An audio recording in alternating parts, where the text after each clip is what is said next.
Bonjour à tous. Je vous préviens tout de suite. Âme sensible, s'abstenir. C'est l'histoire de survie la plus dingue du XXe siècle.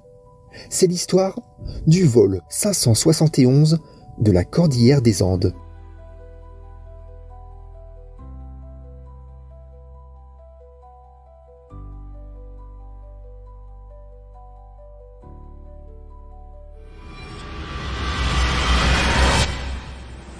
Jeudi 12 octobre 1972, 8h05.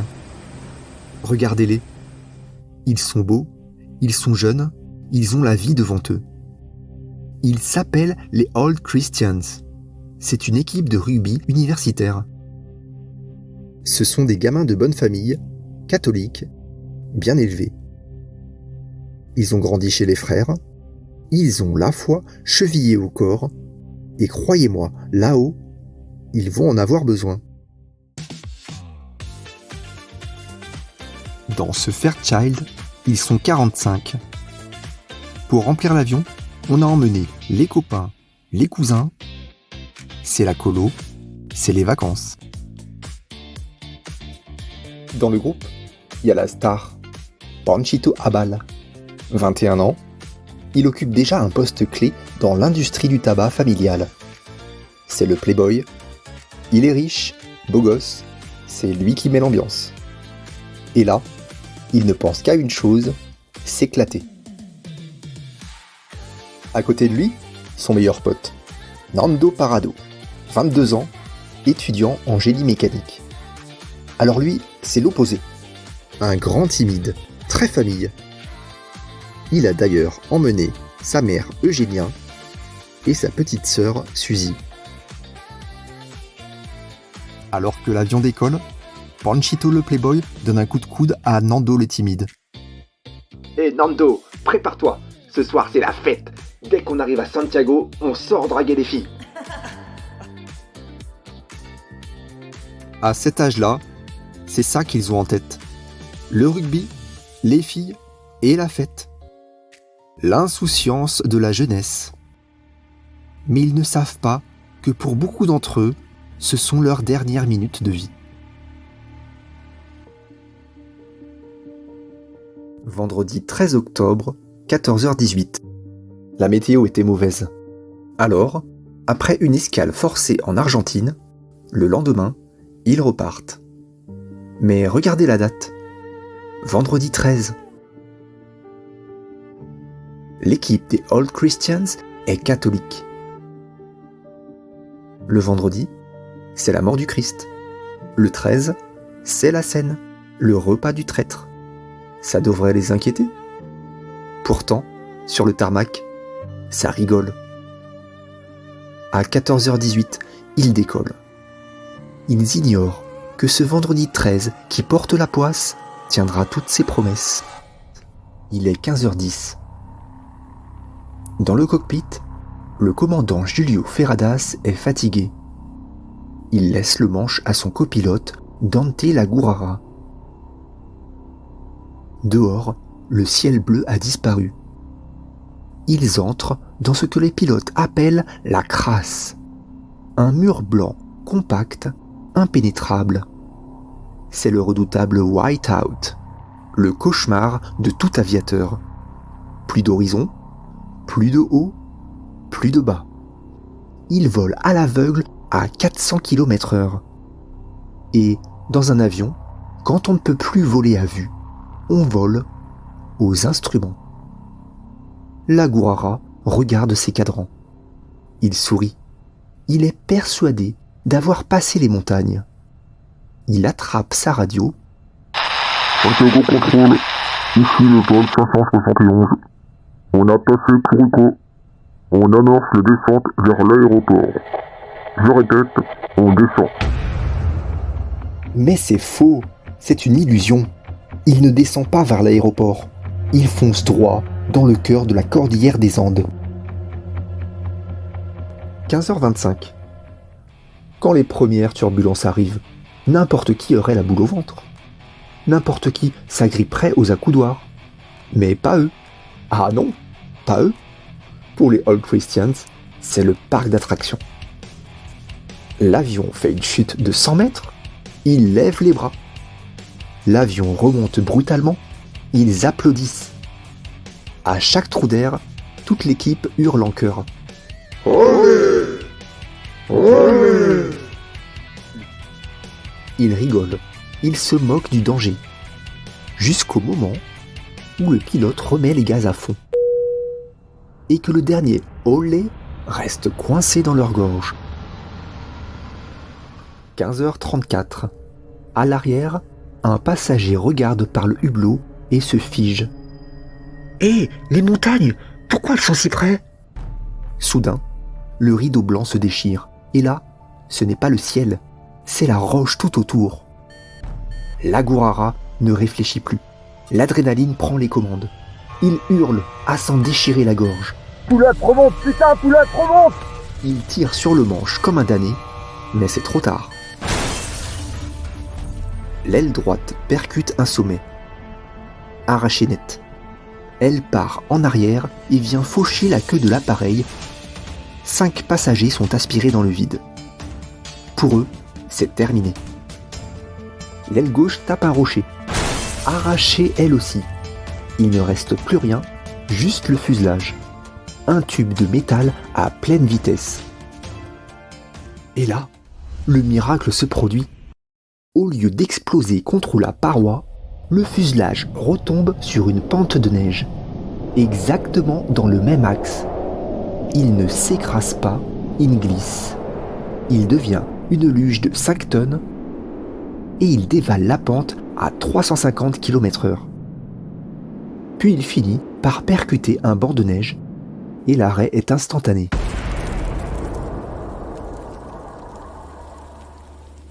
Il est 16h.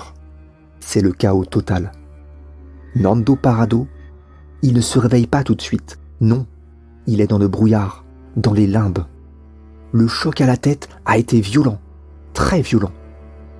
Et il est dans le coma. Autour de lui, c'est l'enfer. Le froid, les cris, l'odeur du kérosène et de la mort. Sous la violence du choc, les sièges se sont empilés comme un accordéon. Ils ont broyé les jambes des passagers, littéralement. Au milieu des cris, un gamin de 19 ans se lève, Roberto Canessa. Il est étudiant en médecine. C'est une tête brûlée, mais il a un sang-froid incroyable. Il attrape son ami Zerbino par le col. Lui, c'est fini. Laisse-le. Viens m'aider ici. Lui, il respire encore. Dans le cockpit, c'est l'horreur absolue. L'Agurara est broyé par le tableau de bord. Il étouffe. Quand il voit les jeunes s'approcher, il les implore. Mon revolver. Trouvez mon revolver et tirez. Mais en face, ce sont des gosses, des étudiants en médecine. Ils sont là pour sauver des vies, pas pour achever un homme. Ils refusent. Alors, ils vont devoir supporter son agonie toute la nuit. Le pilote délire, il répète en boucle. On a passé Corico. On a passé Corico. 18h. Le vrai danger qui arrive, c'est le froid. L'arrière de l'avion est ouvert aux 4 vents.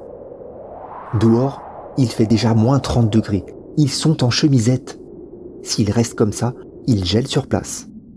Marcelo Pérez, 25 ans, étudiant en architecture. C'est le plus âgé, le capitaine de l'équipe de rugby. Le patron, dont l'autorité ne se discute pas. Il s'active et pointe le fond de l'avion en hurlant. Les valises! Prenez les valises! Il faut boucher le trou, vite! Sinon on est mort! Alors, ils barricadent l'ouverture comme ils peuvent. Et la nuit tombe sur la carlingue. Ce matin, ils étaient 45. Ce soir, ils ne sont plus que 32. Dimanche 15 octobre. Au début, il faut bien comprendre une chose. Ils ne se voient pas mourir. Pas du tout. Ils sont persuadés que les secours sont en route. Ils scrutent le ciel bleu, confiants. L'un d'eux lance même en ajustant sa chemise sale. Hé les gars, ne finissez pas tout le chocolat. Gardez-en pour le voyage de retour. Les hélicos seront là avant le déjeuner. Un autre répond. J'espère qu'ils ont prévu des steaks parce que j'ai une de ces faim. Mais les heures passent, puis les jours, et le déjeuner n'arrive pas. Commence alors la véritable agonie. Ils vont tout tenter pour ne pas crever. D'abord la soif. C'est le pire, l'ennemi numéro 1. À 3600 mètres, l'air est si sec qu'il vous vide de votre eau en quelques heures. Manger de la neige ? Mauvaise idée. La glace brûle la langue et surtout, elle refroidit le corps. C'est là qu'Adolfo Strauch a un éclair de génie. Il repère des plaques d'aluminium au dos des sièges. Il les arrache, il les tord, il en fait des entonnoirs. Puis il met de la neige dessus et il attend. Le soleil tape sur le métal, la réverbération chauffe l'aluminium et là, goutte à goutte, il vient d'inventer une usine à eau. C'est ça qui les sauve de la déshydratation. Lundi 16 octobre. Quand Nando Parrado rouvre les yeux, ça fait 3 jours qu'il est out. 3 jours de coma. Il émerge du brouillard et tout de suite, il cherche les siens. Son regard tombe sur Suzy, sa petite sœur. Elle est là, allongée contre lui, vivante mais détruite. Elle ne peut plus bouger ni parler. Il cherche sa mère, Eugénia. Il interroge les autres du regard. La réponse est dans leurs yeux. C'est fini. Sa maman est morte sur le coup. Nando est dévasté. En une seconde, il perd sa mère et retrouve sa sœur agonisante. Mais au milieu de ce cauchemar, une obsession le tenaille. Il cherche son binôme, son alter ego, Panchito Abal. Il est où, Panchito ? Autour de lui, les visages se ferment. Il y a ce silence gêné. Et la réponse tombe comme un coup près.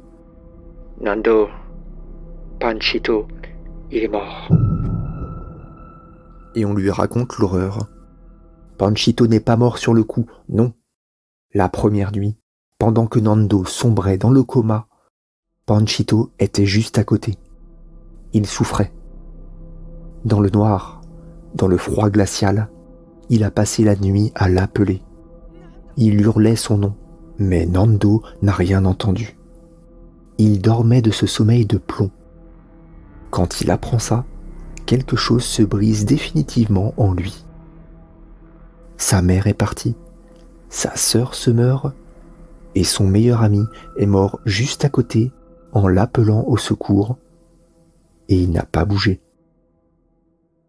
À partir de cet instant, Nando sait qu'il est seul, définitivement seul. Les jours passent, mais l'estomac, lui, continue de gronder. Alors, pour ne pas sombrer, certains essaient encore de faire de l'esprit. Carlitos Páez, c'est l'enfant gâté de la bande, le fils de bonne famille, qui n'a jamais connu le manque et qui choisit alors l'humour.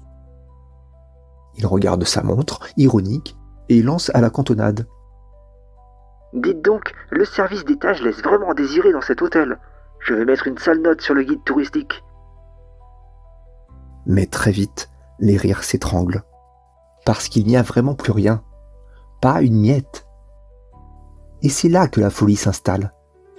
Ils essayent de tout manger. L'intérieur des sièges ? Du nylon. La graisse de mécanique ? Impossible. Ils essayent même le cuir des valises. Ils découpent des lanières, ils les mastiquent pendant des heures, mais c'est du cuir traité chimiquement. C'est dur comme du bois, c'est toxique, et ça leur arrache l'estomac. Alors, ils attendent, dans le silence de la montagne. Mais à l'intérieur des corps, Ce n'est plus de la faim, c'est de la torture. Les ventres ne crient plus famine, non, ils hurlent à la mort. Vendredi 20 octobre. En fouillant dans des valises éparpillées autour de la carlingue, il trouve une petite radio portable. Mais ici, à 3600 mètres d'altitude, elle est muette. Roy Harley, l'étudiant ingénieur, un colosse aux mains tremblantes. Il arrache les câbles électriques de l'avion. Il tisse une immense toile d'araignée de cuivre qu'il accroche dehors. Ça fait 10 jours qu'ils se sont écrasés. Il est 8 heures du matin. Le soleil commence à peine à taper sur la carlingue. Tout le groupe est silencieux, agglutiné autour de Roy Harley, qui tourne la molette millimètre par millimètre.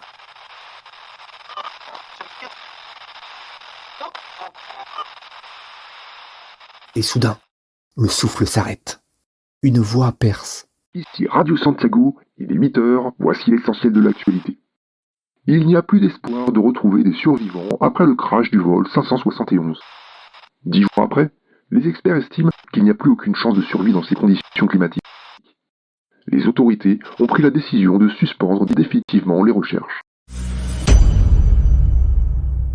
À 8 heures, ce matin-là, ils comprennent qu'ils ne sont plus des survivants. Pour le reste du monde, ils sont morts. On les a rayés de la carte. Marcelo, le capitaine qui portait l'espoir à bout de bras depuis 10 jours, lâche complètement. Il regarde ses mains et murmure. Ils nous ont laissés, c'est fini. Ils ne viendront pas. Mais il y a Gustavo Nikolic, 20 ans, étudiant vétérinaire. C'est l'optimiste du groupe, celui qui transforme le pire des cauchemars en raison de vivre. Il se lève et se met à crier. « Hé les gars, c'est une bonne nouvelle. On ne dépend plus d'eux maintenant. On ne dépend que de nous. » C'est ce message radio qui change tout. Tant qu'ils espéraient les secours, ils pouvaient attendre. Ils pouvaient prier. Mais maintenant, c'est fini. Ils sont seuls au monde. Et pour survivre seul, il faut de l'énergie. Le problème, c'est qu'il n'y a plus rien à manger depuis des jours. Absolument plus rien. Sauf une chose. L'impensable, l'innommable. La seule nourriture disponible, ce sont les corps de leurs amis, conservés intacts dans le congélateur géant de la montagne. C'est Roberto Canessa, l'étudiant en médecine, qui ose briser le tabou le premier. Il prend la parole, il est froid, il est clinique. Il faut arrêter de se raconter des histoires. Regardez les choses en face. C'est de la viande. Ce sont des protéines. Notre corps est une machine. Si on ne lui donne pas de carburant, il s'arrête. Si on ne mange pas, on meurt. C'est de la chimie, point barre. C'est l'horreur absolue. La phrase tombe comme un coup près. Mais immédiatement, une voix s'élève contre lui. C'est Nouma Turcati, un étudiant en droit de 24 ans. C'est l'âme du groupe, le plus pieux d'entre eux. Et il est révolté. « Mais tu es fou, Roberto? C'est un péché mortel. On ira droit en enfer. On ne peut pas faire ça, ce sont nos amis. » Le débat éclate, terrible, entre leur foi catholique et leur instinct de survie. C'est là qu'un autre garçon intervient. Pedro Algorta, 21 ans, étudiant en économie. Un intellectuel, calme, posé. Il cherche un sens à l'horreur. Attends, Nouma, attends, réfléchis. Qu'est-ce qu'on dit à la messe tous les dimanches? Prenez et mangez-en tous, ceci est mon corps livré pour vous. La communion. Mais ça n'a rien à voir, c'est symbolique. Et si c'était ça le vrai sacrifice? Et si Dieu nous offrait leur corps comme une communion ultime pour qu'on puisse vivre? L'argument fait mouche. Le silence retombe. Manger ou mourir. Dans l'ombre, Nando Parrado s'approche. il prend la main de son voisin, Carlitos Paez. Il le regarde droit dans les yeux. Écoute-moi, je te le jure, si je meurs le premier, je t'en supplie, mange-moi. Je te donne mon corps, je te donne la permission. Utilise-le pour vivre. Par ces mots, Nando vient de lever l'interdit. Et dans ce tombeau de glace, ils décident de faire un pacte sacré. Ce jour-là, ils choisissent la vie. Vous croyez que c'est fini? Que le pire est passé? Eh bien non. Il est à peine 18h, mais la nuit est déjà tombée sur la cordillère. Ils dorment pour oublier le froid. Et là, une avalanche se décroche. Elle frappe l'avion et l'ensevelit totalement. Ils sont enterrés vivants. Marcelo, le capitaine, meurt étouffé. Il y a 8 morts de plus. Pendant 3 jours, il reste coincé dans le noir complet. L'air manque. C'est l'enfer sur Terre. Mais c'est là, dans le noir, que Nando Parrado décide qu'il ne mourra pas ici. Les semaines passent. L'été va bientôt arriver. Mais le coup de grâce arrive le lundi 11 décembre. Numa Turcati, l'âme du groupe, le plus brave, le plus résistant d'entre eux, s'éteint doucement. Il s'est battu comme un lion, mais l'infection l'a rongé. Il ne pèse plus que 25 kilos. Rendez-vous compte, 25 kilos. Pour Nando, c'est le signal d'alarme, le choc électrique. Il se dit: si Numa, qui était le meilleur d'entre nous, est mort, alors la montagne va tous nous prendre un par un. Il n'y a plus de temps à perdre. Nando regarde le corps de son ami. Il regarde Canessa et il tranche. Roberto, regarde-moi. On est en train de mourir à petit feu. Demain, on part, tu m'entends? Je préfère mourir en marchant plutôt que de pourrir ici. Il fabrique un sac de couchage géant avec l'isolant de l'avion pour ne pas geler la nuit. Mardi 12 décembre, il est 5h du matin.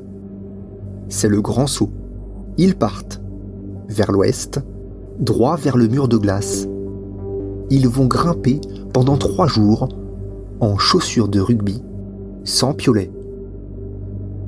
Quand ils arrivent enfin au sommet, à 4600 mètres, Nando s'attend à voir les vallées vertes du Chili. Mais il ne voit que des montagnes. Des pics à l'infini. Canessa s'écroule. On est mort, Nando. Il n'y a nulle part où aller. Il n'y a pas une vallée. C'est l'enfer blanc à perte de vue. Mais Nando le regarde. Il lui répond. Alors, Roberto, on marchera jusqu'à ce qu'on tombe. Mercredi 20 décembre. Les jours passent. Ils descendent de l'autre côté. Et petit à petit, le décor change. La neige blanche devient grise. Puis de la terre. Et soudain, un lézard. Nando s'arrête. Il pleure. Il n'a pas vu d'animal vivant depuis 70 jours. Il continue. Et là, le choc. De l'herbe. Du verre. Une vache qui broute. L'odeur de la terre humide. Des fleurs. C'est une explosion sensorielle. Il est 20h passées, la nuit va tomber et il s'apprête à dormir quand soudain, de l'autre côté du torrent, il y a une silhouette. C'est un homme, un paysan chilien, Sergio Catalan. Nando veut crier, il veut hurler qu'ils sont vivants. Mais il n'a plus de voix. Sa gorge est brûlée par le froid, par la soif et par la peur. Alors, il ramasse un caillou, il griffonne fébrilement sur un bout de papier, il l'attache, il rassemble ses dernières forces et il lance la pierre par-dessus les flots. L'homme déplie le papier, il lit ces mots qui vont faire le tour du monde. Je viens de l'avion qui est tombé dans les montagnes. Sergio Catalan lève la tête, il regarde Nando et il lève le pouce. C'est fini. L'enfer est derrière eux. Ils ont gagné. Le 22 décembre 1972, le monde est sous le choc. On appelle ça le miracle. 16 survivants, 72 jours dans le désert blanc. Regardez-les aujourd'hui. Ils sont pères, ils sont grands-pères. Ils ont les cheveux blancs. Et quand on demande à Nando Parrado comment il a fait pour traverser la cordillère des Andes sans équipement, sans nourriture, à l'article de la mort, il répond simplement « L'amour, je voulais juste revoir mon père. » Au fond, cette histoire nous tend un miroir, car une fois qu'on a retiré la civilisation, le confort, les lois, qu'est-ce qu'il reste de nous ? Eh bien, il reste ça, cette pulsion de vie. Ces jeunes hommes n'étaient pas des héros au départ, c'étaient des gamins. Mais là-haut, face au silence éternel des glaciers, ils ont découvert une vérité dérangeante. L'être humain est une machine conçue pour durer. Pour survivre, ils ont dû briser le tabou ultime. Ils ont dû accepter l'inacceptable. Et c'est peut-être ça la grande leçon des Andes. La morale est un luxe de la plaine. Mais là-haut, sur les cimes, il n'y a ni bien ni mal, il n'y a que la vie qui refuse obstinément de s'éteindre.